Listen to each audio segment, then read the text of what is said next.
Life as is. Life as it is.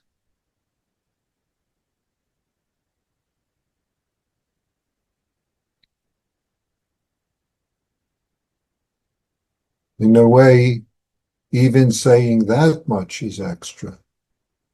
But life as is. And yet, there's an old proverb.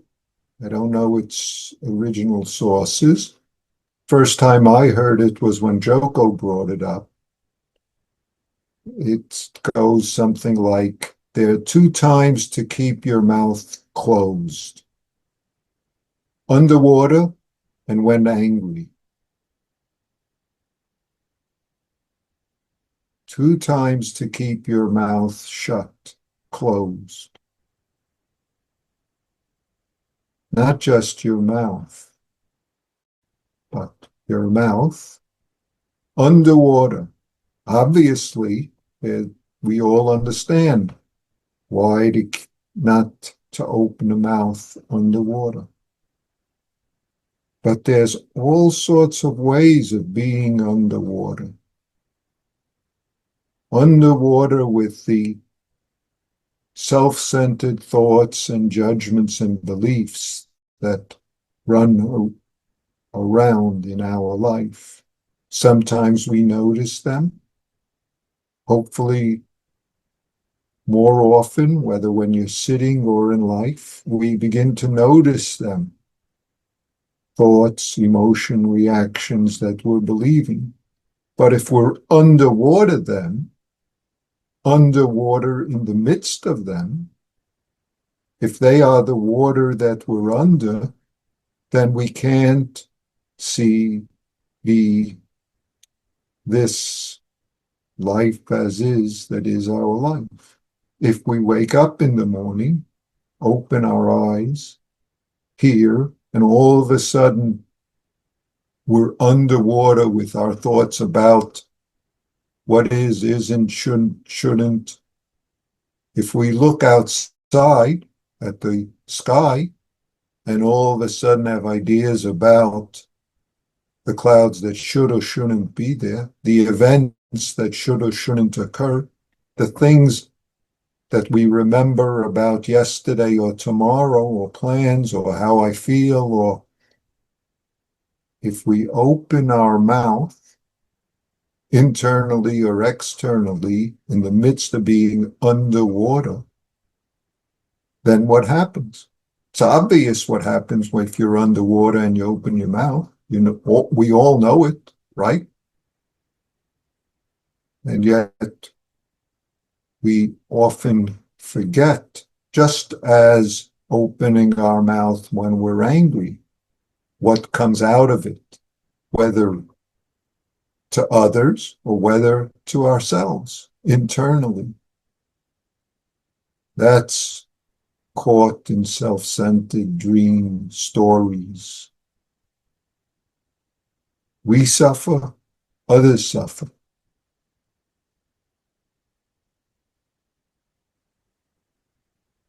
And yet, it's often hard for us to notice this habit, the strength of this habit. In the Jewish tradition, there's a saying, Ein tova mishtika. There's nothing better than silence. Nothing better than silence. This is in what's known as Pirkei Avos, the sayings of the elders.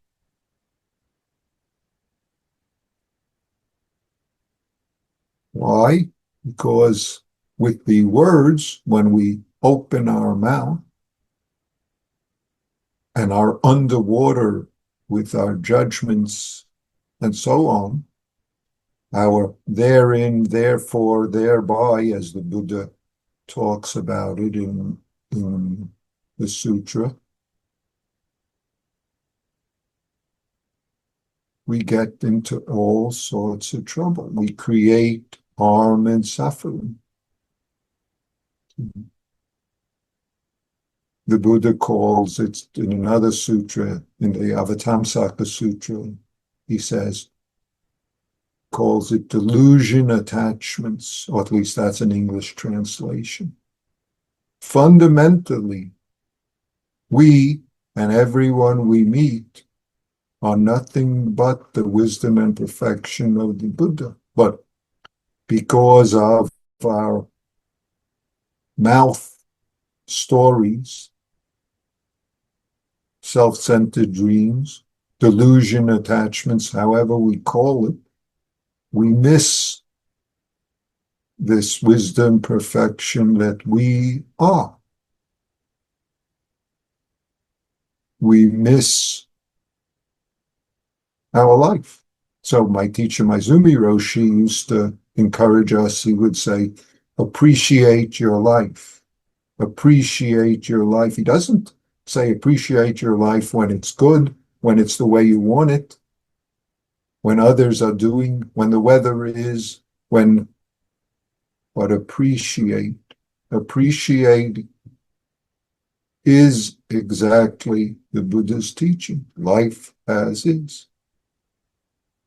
Some of you might remember I've talked about this before. In the Lotus Sutra, there's a bodhisattva who's known as Bodhisattva, I will not disparage you. And he's called that because he would go to people that he met. When he met someone, he would say, I bow to you, Buddha, to be. I will not disparage you. I bow to you, Buddha, to be.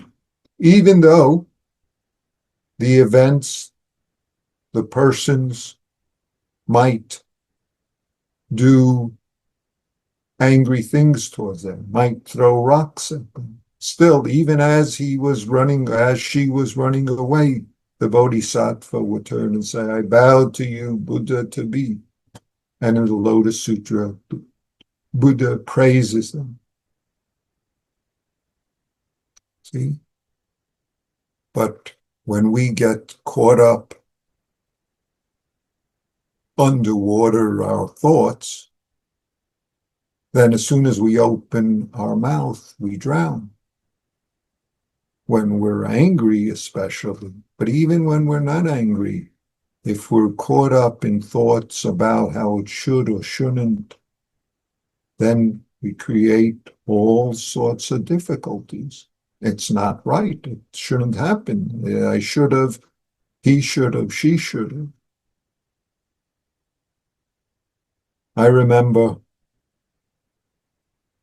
many years ago, I was at a conference at one of the Rochester Zen Center's facilities, and we had a break in the conference, and Kapla Roshi, who was then semi-retired and quite old, some of us were in his living room with him, and we were visiting with him. He wasn't part of the conference, but he was, and he asked us, what's the best Zen phrase in a movie that you saw? I've mentioned this before. And various people said different things, or Zen situation. And he said, as far as he was concerned, it was the scene in a movie called Life of Brian, where Brian and some others are up on the cross, or up on a cross, each of them, and they start singing, always look at the bright side of life, da-dum, ba-bum. I won't impose my singing to you, but I've mentioned this before. Always look at the bright side of this moment. And the bright side is being just life as is.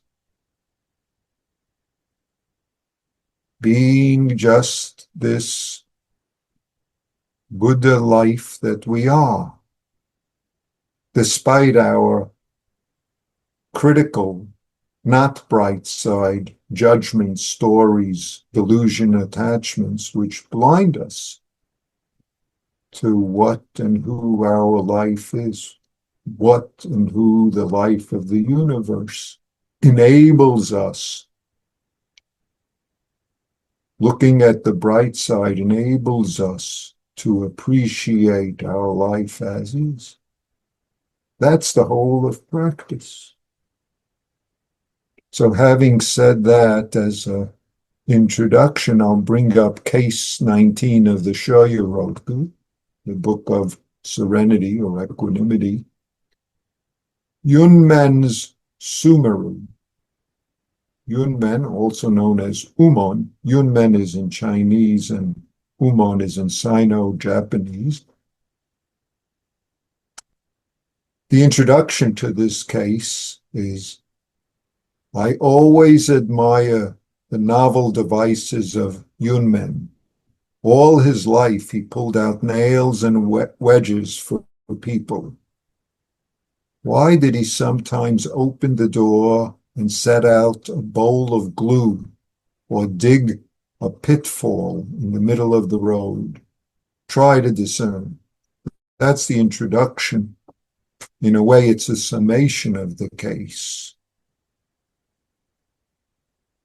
Summation to help us appreciate how Master Yunmen, in this case, is so kind and generous, giving us a skillful response to a question which could just as well be the question that we ask in our life, or a question that typifies some of the events in our life, some of the underwaterness when we want to open our mouth, the angriness when our mouth gets open and things spew out. The case is, attention, a monk asked Yunmen, when not producing a single thought, is there any fault or not? Very interesting question. Not producing a single thought. Oh, I'm not underwater at all. Or who knows what. The capping phrase for this is, a fellow whose words are pure, but whose conduct is impure.